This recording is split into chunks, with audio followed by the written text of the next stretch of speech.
module federation using Svelte and why you should care on today's Blue Collar Coder. I'm Jack Harrington at Jahur on Twitter. Today we're going to make two Svelte apps, one that's a header and one that consumes that header. And then we're going to go add a React app and also have it consume that same Svelte header, making a nice little micro-FE bundle in just a few minutes. Let's jump into the code. To get this project started, we're going to use a Svelte starter kit that I created that has just Svelte in the Webpack and then module federation in there and Webpack 5. So it's a good starting point for us. So I'm going to create a new directory called mf-svelte and then go in there and dgit that starter kit off of the branch main into a new directory called header. Now I'll bring that up in VS Code and go into the header directory and then do a yarn install. All right, let's start up, see what we got. Okay. Hello from Svelte. Easy peasy. So let's go over and take a look at how that's done. So the main is main.js, and that imports the app.svelte file. And that gives back a class, which we in turn instantiate and then point at as a target the element with the ID of app. And here is our fantastic app.svelte file. Let's go create a new file called header.svelte, and we'll create a header. We'll give it two divs. One will have the name of the header, my Svelte header, and the other will be the cart count when you finally get there. So let's go add a little bit of styling. Make the background light blue, add a little padding, make it large. And then for the columns, we'll give it 90% and 10%. Okay, that looks pretty good. Let's go take it over into our app.svelte. We just import it, and then we use it, just like that. Now let's go take a look at it in the browser. And there you go. That's how easy Svelte is, by the way. It's super, super, super clean. So now we want to export that. So let's go take a look over at our Webpack. Now this one's a little bit more involved than the React starter kit and the TypeScript starter kit. That's primarily just because I actually forked this from someplace else and then added on the module federation stuff. So there's a Svelte loader, and that's what's doing the work of doing the .svelte translation for you. Now there's the module federation plugin. Let's go change that to header, and then expose the header.svelte file, and then restart it. Now let's take a look. Do we have a remote entry? Yeah, we do. Great, looks good. So we'll be able to grab that on a consumer side. So let's go create that consumer by going back to the parent directory and then dgitting that same template with main into a new project called consumer. So you got to go make some changes. Go down here and change it to 8081. Change this to consumer. Really don't have to, but might as well. And in this case, we're just going to bring it in as a script tag, because we're actually going to do dynamic loading on this. So let's start this up.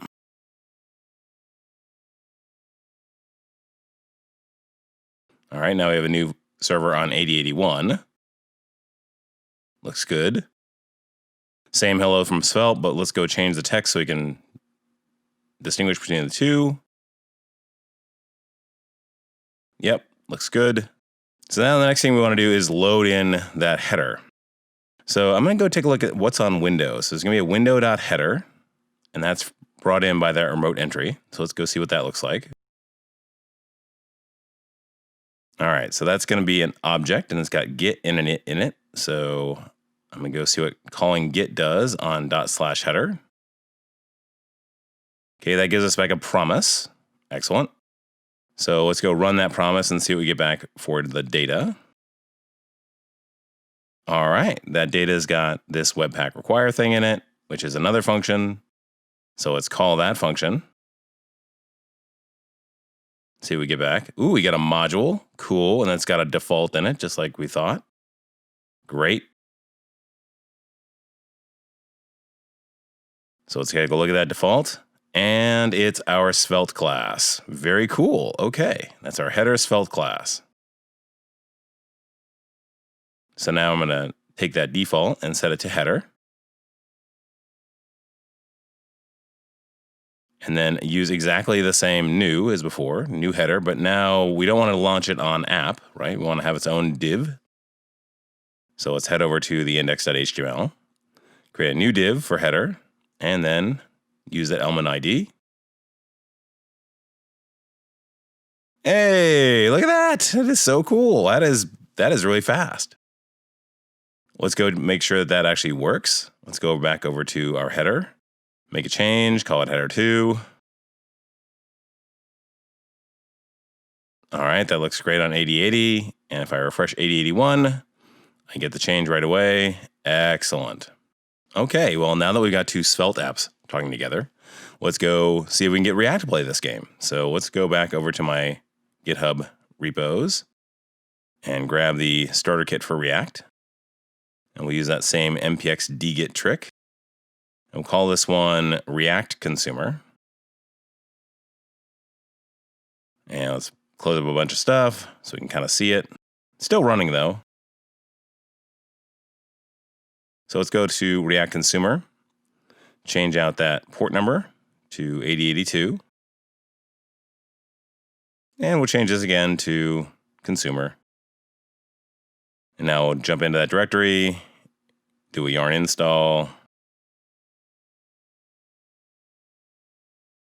then start it up. And there you go, that's our usual React app.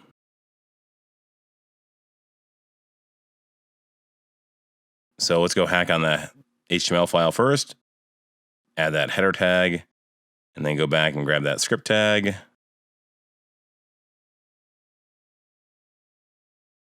Nice.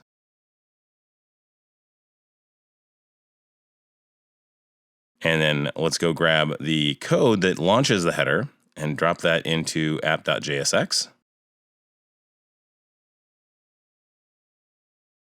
You can put this wherever you want, but this is where I'm going to put it. Fire it up. And away you go. There you go. There is a Svelte app running on a React-based page. Okay, that's really cool, but is it really working? So let's go and make a change. Let's change that from my Svelte header 2 to my Svelte header 3. See how we go. Yeah. All right, looks pretty good across the board. So now let's do this cart count thing. We want to have some bidirectional communication here. So let's go over to the header. Show you off a little bit more of Svelte. So I'm going to go and say that I want to count, put in here, and all I got to do is just put in curly braces and then count. Then I'll go and add a script tag at the top here, and I'll say the count is 0. And then I'm going to go add a function onto window called add to cart, and that's just going to go and increment that count, which will update the DOM automatically. That's one of the great things about Svelte. So let's go over to our Svelte consumer, and then go and add a script block in there.